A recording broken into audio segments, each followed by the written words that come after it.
Wendigo, Wendigo, or Wingo with two eyes, and then Windigo, just basically a whole bunch of changes in the letters and stuff.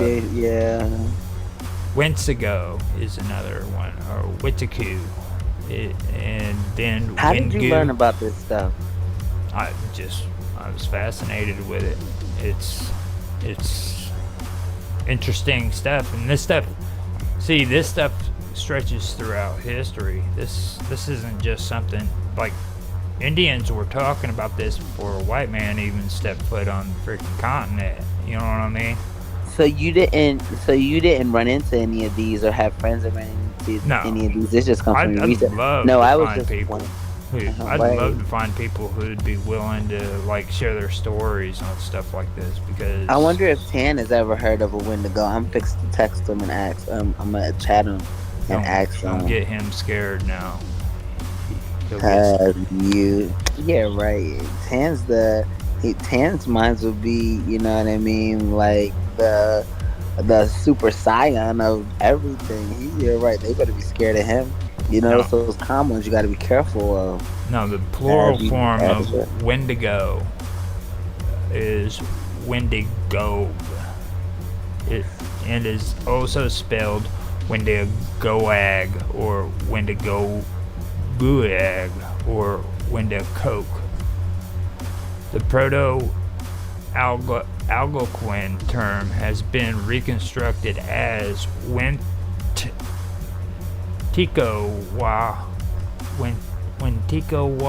which may have meant owl. And see, the owl would be good for that UFO story that's going on up in Nome, Alaska, because like people who have been abducted swear up and down that instead of seeing aliens, they would see an owl in their mind. Really? Yeah. That's pretty cool. So Where did they getting abducted from? they're getting abducted from Nome, Alaska, and they would go into hypnotics. They would be hypnotized by this therapist, and she would have them freaking look at this owl and find out that it was actually aliens that abducted them. But in their minds, until that point, all they could see was the owl. So maybe it was actually the Wendigo, and it wasn't aliens, or maybe it was aliens pretending to be the Wendigo that were eaten. But they don't look anything like an owl. These Wendigos like resemble nothing like an owl. Now, But to hear that people see an owl before abduction, I've heard that owls have symbolized.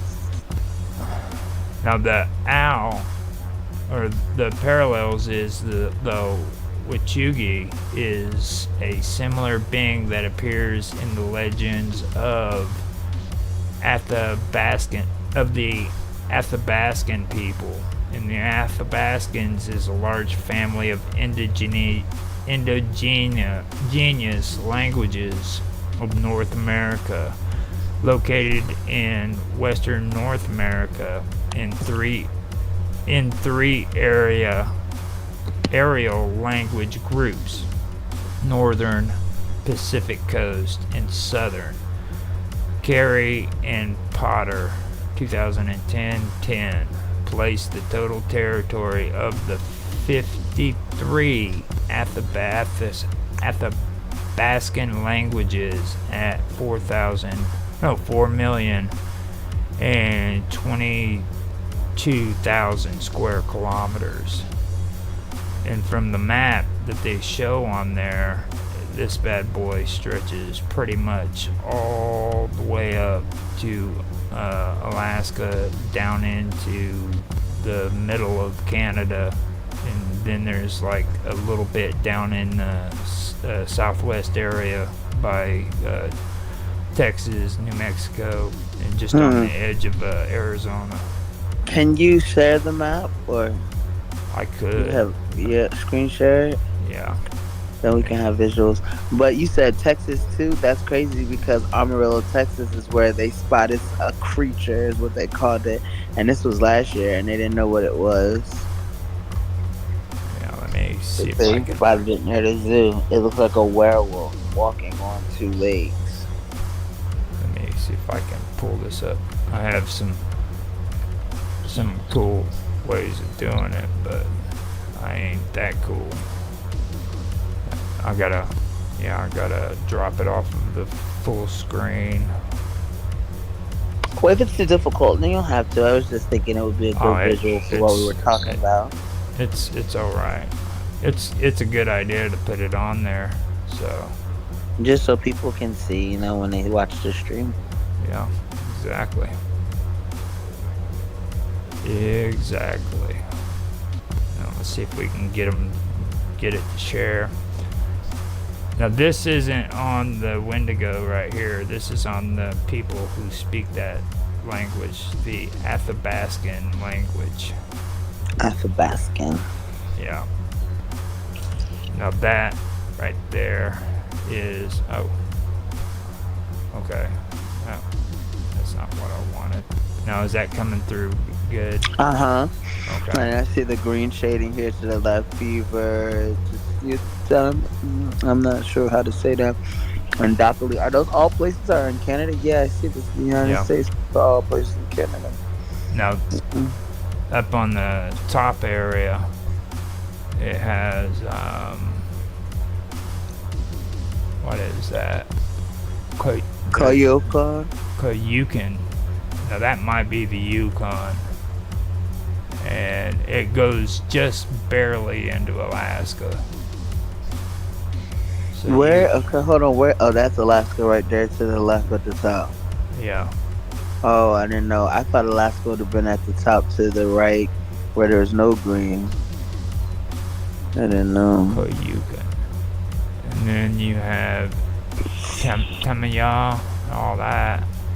Some crazy names, man. This goes all the way up. I don't even know if that's part of Alaska. Most of that. I don't even. Well, the Yukon is Alaskan territory, isn't it? Yeah, that's what I heard Yukon from before. Oh, okay. I see the line barrier right here. So all of that is Alaska, where it says 10. What is that? Tanana? Hold on, let me see. And then Yukon, Alaska.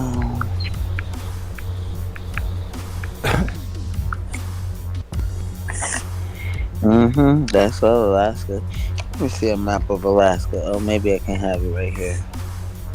That's pretty cool stuff, man. Oh, okay. So the Gulf of Alaska here, Fairbanks, and so that's still Canada. But like, is all of that Canada? Like, see, it says Northwest Territories. It's like the Northwest Territories is not part of Canada, though. It could be their territory, like how the Marshall Islands are our territories in Puerto Rico. Puerto Rico. Yeah, because it's like they're not part of the United States, but the United States owns them type thing. Yeah. But then here, the United States is owned by Great Britain, so I mean, it's just interesting. Yeah. So let's see now. Where am I at? I still haven't got used to doing all this stuff. With the map and stuff? Well, with navigating and stuff. Athabascan language. Wonder what it sounds like. Do we have a clip of hearing the people speak Athabascan? It would be cool. Let me see. I'm about to look for one. Are you going to look for one? I can look for one, and you can. You can if you can find something. That would be. My phone is like burning up hot, and like ever since I did my show last night, my phone all day long is like seriously hot. It's burning hot. Like every time I touch it, it's just treacherous. Like I don't even want to touch it. I see asking. Now, I'll go ahead and I'll read the folklore description. You want to hear it? Yeah, I do. Okay, the Wendigo is part of the traditional belief system of a number of Algonquin-speaking people, including the Ojibwe, the Sultics, the Cree, the Naskapi, and the Innu. Although descriptions can vary somewhat, common to all these cultures is the view that the Wendigo is a malevolent, cannibalistic, supernatural being. They were strongly associated with winter, the north, coldness, famine, and starvation. Basil H. Johnson, an Ojibwe teacher and scholar from Ontario, gives a description of a Wendigo. A Wendigo was gaunt to the point of emaciation. Its desiccated skin pulled tightly over its bones, with its bones pushing out against its skin. Its complexion, the ash gray of death, and its eyes pushed back deep into its sockets. The Wendigo looked like a gaunt skeleton, recently interred from the grave. What lips it had were tattering and bloody, unclean and suffering from suppuration or suppuration of the flesh. The Wendigo gave off a strange and eerie odor of decay and decomposition, of death and corruption. In Ojibwe, Eastern Cree, West Main Swampy Cree, Naskapi, and Innu lore, Wendigos are often described as giants that are many times larger than human beings, a characteristic absent from the myth of other Algonquin cultures. Whenever a Wendigo ate another person, it would grow in proportion to the meal it had just eaten, so it could never be full. Therefore, Wendigos are portrayed as simultaneously gluttonous and extremely thin due to starvation.